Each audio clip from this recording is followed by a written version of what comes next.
ଜାନୁଆରୀ 12, 2025 ରବିବାର ସନ୍ଧ୍ୟା ହେଇ ଆସୁଥିଲା। ଘରୁ ସଜେଇ ହେଇ ଧନୁଯାତ୍ରା ଦେଖିବାକୁ ବାହାରି ଯାଇଥିଲା ଘରର ବଢ଼ିଲା ଝିଅ। ରାତି ଯେତେ ଯେତେ ବଢ଼ୁଥିଲା ଭିଡ଼ ସେତେ ସେତେ ବଢ଼ୁଥିଲା। କାହିଁକି ନା ବିଶ୍ୱ ପ୍ରସିଦ୍ଧ ଧନୁଯାତ୍ରା ପାଇଁ ରାତିର ଝିକମିକ ଲାଇଟ୍ରେ ସଜେଇ ହୋଇଥିବା ବରଗଡ଼ ସହର ସେତେ ରଙ୍ଗୀନ ହେଇ ଆସୁଥିଲା।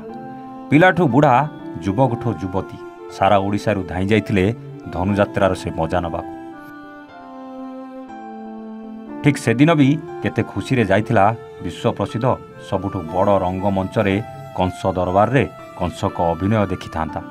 ମୀନା ବଜାର ବୁଲି କେତେ ଜିନିଷ କିଣିଥାନ୍ତା। କିନ୍ତୁ ସେହି ଜନଗହଳି ଜାଗାରୁ ନିଖୋଜ ହୋଇଗଲା ଯୁବତୀ। କେତେ ଖୁସିରେ ଘରୁ ବାହାରି ଆସିଥିବା ଝିଅଟି ସହିତ ଏମିତି ଘଟିଯିବ କିଏ ଜାଣିଥିଲା।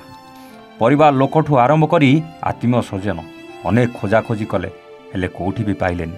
ଶେଷରେ ଥାନାର ଏତଲା ଦେଲେ। କିନ୍ତୁ ଦୁଃଖର ବିଷୟ, ଯୁବତୀ ନିଖୋଜ ହେବାର 48 ଘଣ୍ଟା ପରେ ବରଗଡ଼ ଉପକଣ୍ଠ କୁର୍ଲା ଜଙ୍ଗଲରୁ ମିଳିଲା ରକ୍ତ ଜୁଡ଼ବୁଡ଼ ଶରୀର। ପାରିପାର୍ଶ୍ୱିକ ପରିସ୍ଥିତିକୁ ଦେଖିଲେ ଲାଗୁଥିଲା ଝିଅଟି ସହିତ ବହୁତ ଖରାପ କାମ ହୋଇଛି।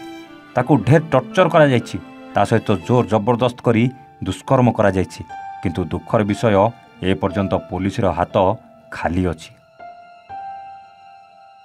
ଧନୁଯାତ୍ରା ଦେଖିବାକୁ ଆସି ଯୁବତୀ ନିଖୋଜ ଘଟଣାରେ ଆଜିକୁ 6 ଦିନ ବିତି ଯାଇଥିଲେ ବି ପୋଲିସର ହାତ ଖାଲି ପଡ଼ିଛି।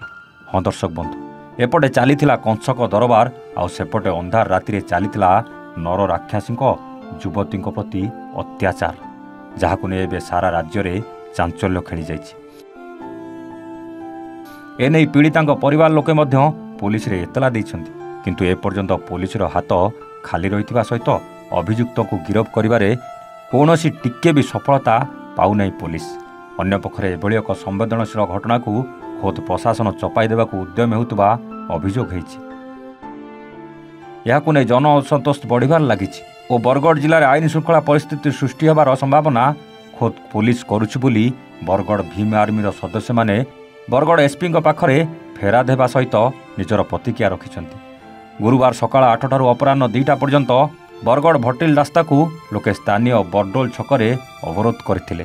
ଅଭିଯୁକ୍ତମାନଙ୍କୁ ତୁରନ୍ତ ଗିରଫ କରିବା ସହିତ ପୀଡ଼ିତା ଓ ତାଙ୍କ ପରିବାର ଲୋକଙ୍କୁ ସହାୟତା ପ୍ରଦାନ ପାଇଁ ସେମାନେ ଦାବି କରିଥିଲେ। ଘଟଣାସ୍ଥଳରେ ପୋଲିସ ଓ ଜନତାଙ୍କ ମଧ୍ୟରେ ସାମାନ୍ୟ କଥା କଟାକଟି ହୋଇଥିବାର ଦେଖିବାକୁ ମିଳିଥିବା ବେଳେ ଆଜିର ଆନ୍ଦୋଳନ ପରିବାର ଲୋକଙ୍କ ସହିତ ବୋଡୋଲ ଗ୍ରାମର ଶତାଧିକ ମହିଳା ପୁରୁଷ ସାମିଲ ହୋଇଥିବା ବେଳେ ବରଗଡ଼ ମ୍ୟୁନିସିପାଲିଟି ଚେୟାରମ୍ୟାନ୍ କଳ୍ପନା ମାଝୀ, ଜିଲ୍ଲା ପରିଷଦ ଅଧ୍ୟକ୍ଷା ମାନିନୀ ଭୋଇ, ଭୀମ ଆର୍ମି, କୋଶଳ ସେନା, ଆମ୍ବେଦକର ଯୁବକ ସଂଘ, ସ୍ୱାମୀ ବିବେକାନନ୍ଦ ପାଠାଗାର, ବିଜେଡି ମହିଳା ସମିତି, ବରଗଡ଼ ଚାଷୀ ସଂଗଠନ ସହିତ ଅନେକ ସଂଗଠନ ବୁଦ୍ଧିଜୀବୀ ସାମିଲ ହୋଇଥିଲେ। ଦୀର୍ଘ 5 ଘଣ୍ଟା ରାସ୍ତା ଅବରୋଧ ପରେ ବରଗଡ଼ ଉପଜିଲ୍ଲାପାଳ, ଅତିରିକ୍ତ ଏସ୍ପି ଓ ବରଗଡ଼ ଏସ୍ଡିପିଓ ଆନ୍ଦୋଳନସ୍ଥଳରେ ପହଞ୍ଚିଥିଲେ ଏବଂ ଦାବି ପୂରଣ ନେଇ ନିର୍ଭର ପ୍ରତିଶ୍ରୁତି ଦେଇଥିଲେ, ଯାହା ଆସନ୍ତା 48 ଘଣ୍ଟା ମଧ୍ୟରେ ସମସ୍ତ ଅଭିଯୁକ୍ତକୁ ଗିରଫ କରିବା ସହିତ ପୀଡ଼ିତାଙ୍କ ଉତ୍ତମ ଚିକିତ୍ସା ପାଇଁ ଭୀମସାର ସୁପରିଟେଣ୍ଡେଣ୍ଟ ସହିତ ଖୋଦ୍ ଉପଜିଲ୍ଲାପାଳ ଆଲୋଚନା କରିବେ ବୋଲି କହିଥିଲେ। ଏହାପରେ ରାସ୍ତାରୋକ ଘଟିଥିଲା। ବରଗଡ଼ରୁ ବିଜୟ କୁମାର ମିଶ୍ରଙ୍କ ରିପୋର୍ଟ, A1 ଓଡ଼ିଆ।